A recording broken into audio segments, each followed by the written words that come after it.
ever get a new tool or a piece of gear and you think, this thing is almost perfect, it's just missing that one little thing? Well, this camera right here is almost perfect. It's small, the footage looks amazing, it's got a built-in gimbal, but it's missing one little thing. Luckily, I think that's a problem we can solve. Let's give it a shot. This video is not about the camera, but I do have to talk about the camera so we know what the problem is. Not sponsored or anything, but I do have to explain how cool this thing is so you know what we're dealing with. This is the actual camera. It's very small, but it's actually really powerful, and like I said before, it has a gimbal on it. You know, you can use the gimbal for all the gimbal things, and you can have it have a selfie mode, so it's great for vlogging. But it is very small. Now on the bottom of it, there's a USB-C port, and that's so that you can add other things to it, like this battery pack.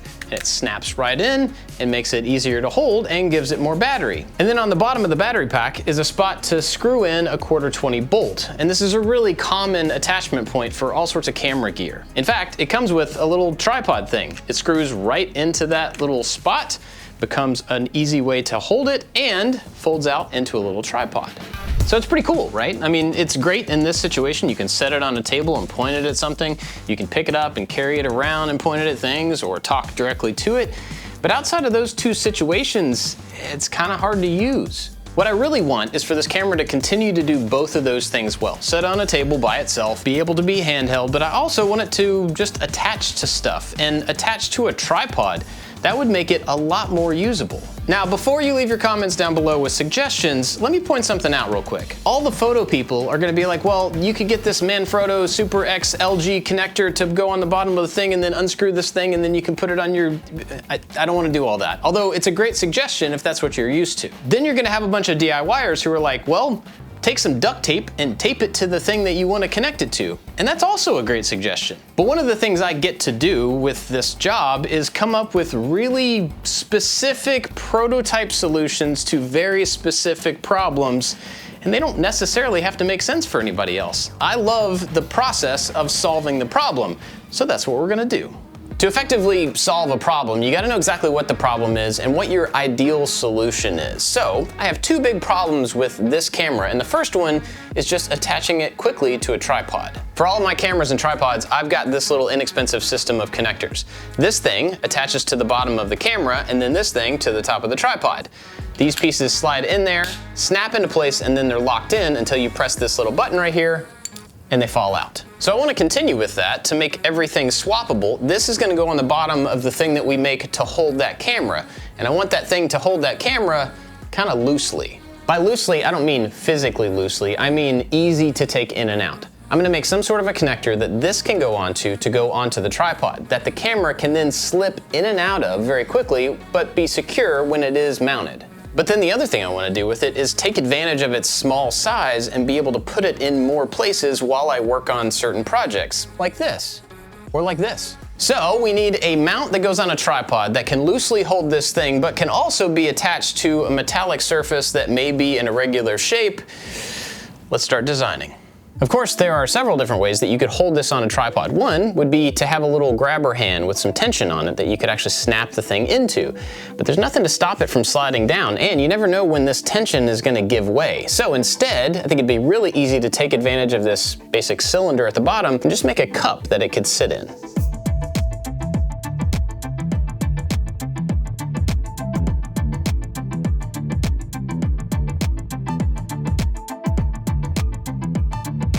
It's a basic cylinder, very, very simple, and I'm gonna 3D print it, so it's basically good to go, except that I have to have a way to attach it to this little plate so that I can put it on the tripod, which means I need to make some sort of an acceptor in the bottom. And for this, I'm gonna use a heat insert, which is something I've never done, and I don't have yet. Since I don't have them on hand, I just took the measurements from the Amazon listing and put those into parameters into Fusion. Those are just named numbers, and then I use those named numbers to build the model. So when I get them in, if they're slightly different, all I have to do is update those numbers in Fusion, in the parameters, and the model will update itself to the right size. Parameters are pretty awesome. Now, of course, I know that this is not the complete model. This is really just the first step. It might attach it to the tripod, but I'm gonna go ahead and print it anyway, since I'm waiting on the inserts to show up. Then I can verify that at least I can solve that one problem.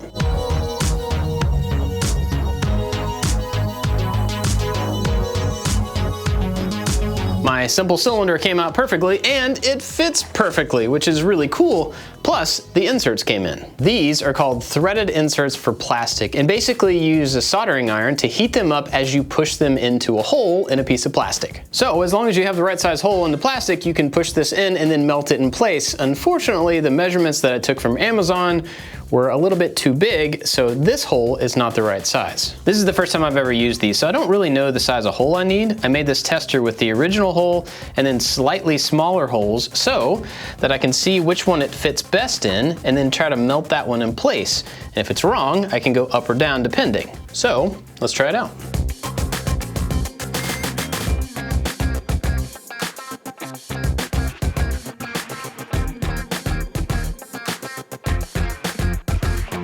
So now I can make sure that that fits onto my 1/4-20 little adapter thing here, and it totally does, which means I can now take the measurement from that hole and build it back into the model. And once that gets updated, this will be a very simple tripod mount for the camera, which is great. That was the first problem. The second problem, though, is gonna require something a little bit more complex. And if you remember, the second thing that I wanted this to do was to be able to attach to a car or something metallic so that I could snap it on, still have the freedom to move this around and take it in and out, but it has a firm attachment to something that's metal. And that brings us to this. This is a test print of a material called TPU, and the cool thing about it is that it's flexible.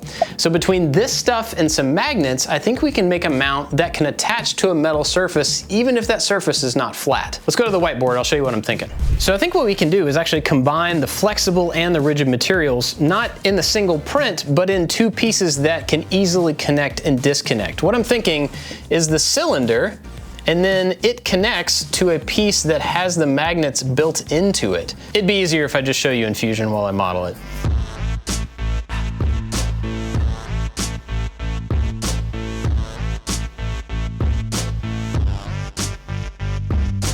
I'm about to do a test print of the flexible stuff for the first time, but I wanted to show you how I'm planning on putting in the magnets. You actually do that in the slicing software. I'm using Prusa Slicer, but I'm sure other slicers have this as well. Basically, what you do is you rewind the layers down to the point to where you have the last layer that has an opening right there. And so I'm gonna add a pause at this point. And so the printer is gonna physically pause and wait for me to hit OK. And while it's paused, I can drop magnets in right here, and then hit go, and it'll cover them up with plastic. I mean, theoretically. I actually haven't tried this before.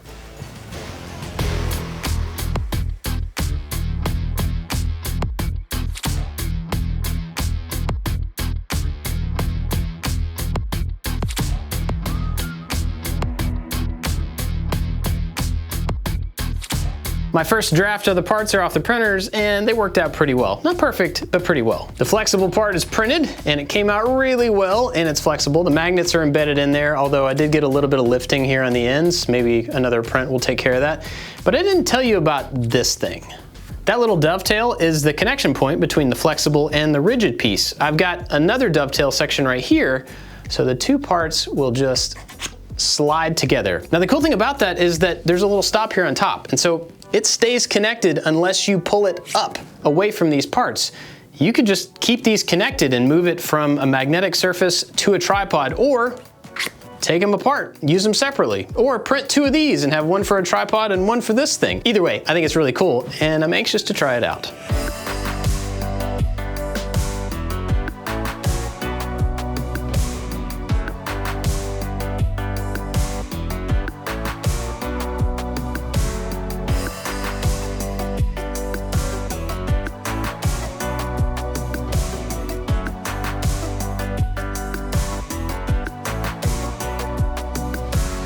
Obviously, we can tell that it works fine on the tripod situation, which is cool. We gotta make sure that it works in the car situation as well.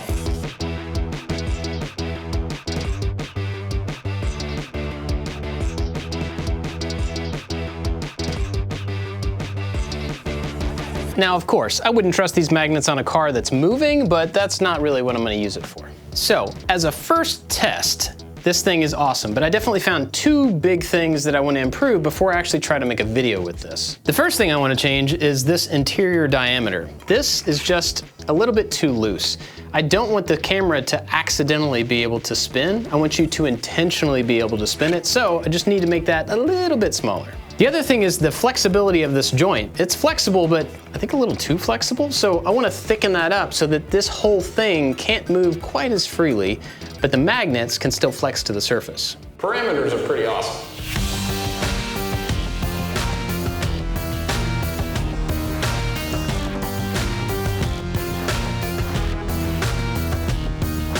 This thing is pretty weird looking, but also pretty cool. Of course, it doesn't matter what it looks like. What matters is if it makes this camera more useful or not. So we're gonna find out by heading out to the farm and working on the Karmann Ghia, see if we can get some cool shots.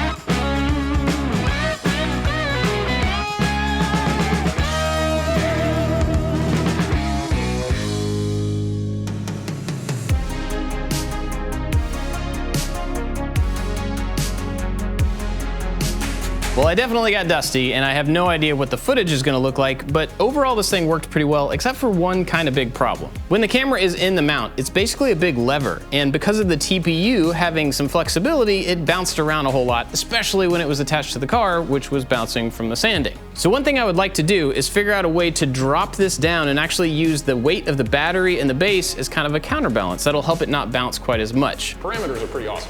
Otherwise, it was really cool to be able to put this and the camera in all sorts of different places that I can't normally put this big camera. And I'd love to know what you think about it, both the footage and just this whole idea. If you've got some other ideas, leave them down in the comments. Let me know what you think. I'm gonna go take a shower. That's it for this one. Thanks for watching. Now it's time for bloopers. So whoopsie daisy. Anything about it irregular? The flexible whoopsie daisy. Goal to go towards parameters. All the photo people are gonna but I am wow. Okay. Yeah.